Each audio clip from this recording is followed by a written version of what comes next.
2 बीघा में घर बा लेकिन चूतल बानी टेम्पू में। जिंदगी अजुराइल बाटे नून तेला शैम्पू में। मनवा हरियर लागे भैया हाथ लगोते माटी में। जेरा अजबो अटकल बाटे घर में चोखा बाटी में। काबा जिंदगी हम तो जियल चाही खेत बगीचा बारी में। छोड़ छाड़ सब आइल बानी हम यहाँ लाचारी में। कहाँ बम्बई में काबा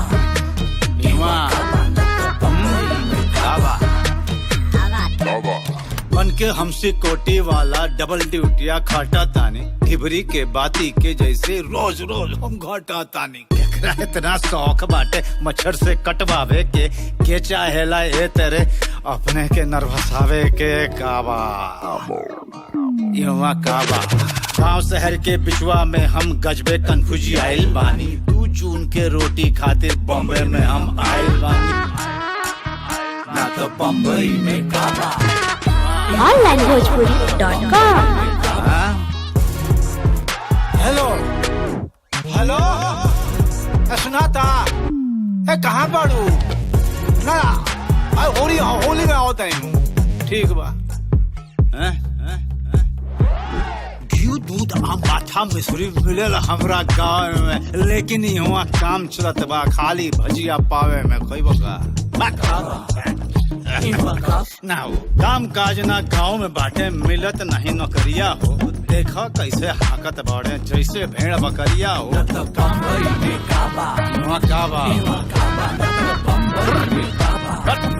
साला हटा काम धाम रोजगार मिले तो गाँव में सड़क बनैती जा। जिला जवाड़ी छोड़ के वहाँ ठोकर काहे खैती जा।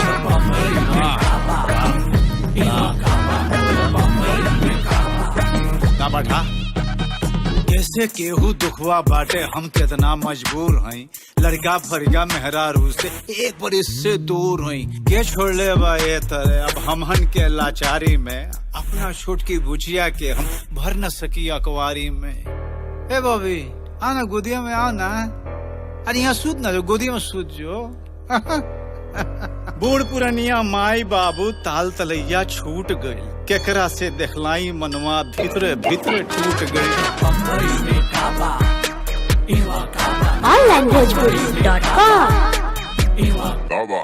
हसुआ और ये खांची फरुआ बड़की चोख कुदार वहाँ। लम्हर चाकर घर 2 तलिया हमरो ए सरकार वहाँ। हमरे हाथ बनावल बिल्डिंग आसमान के छुअत बे।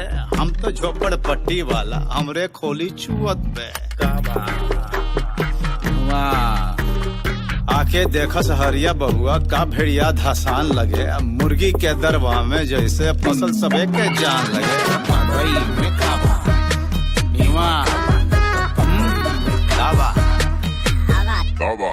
इतना मोहला जेला पर भी फूटल कौड़ी मिलत ना। लौना लकड़ी खर्ची बर्ची घर के कमुआ जूरत ना।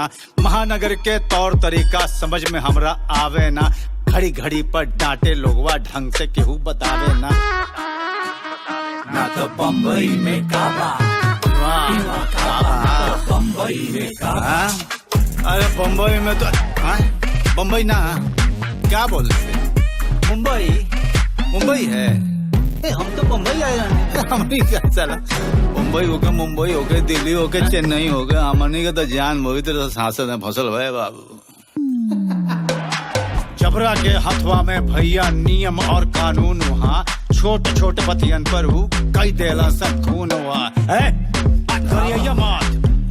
साले मारिया दम पिछवाड़ में गोली मार दम साले के। समाज में देखा कितना ऊंच नीच के भेद हवे। उनका खातिर संविधान में ना कोनो अनुच्छेद हवे। onlinebhojpuri.com। बेटा बेटी लेके गाँव में जिंदगी जियल मुहाल हवे। ना निमन स्कूल कहीं बा ना ही अस्पताल हवे।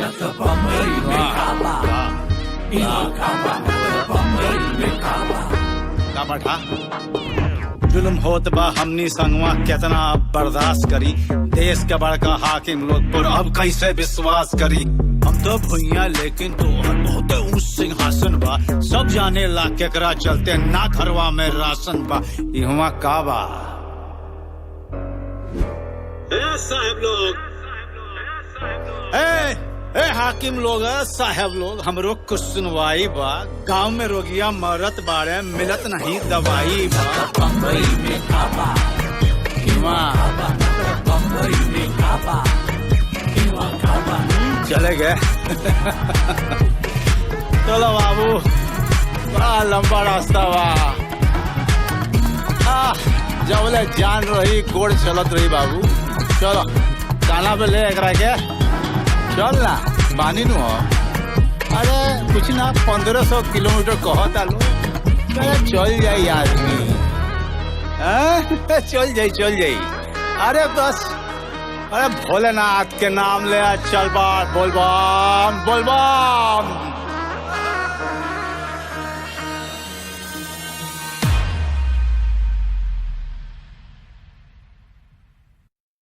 onlinebhojpuri.com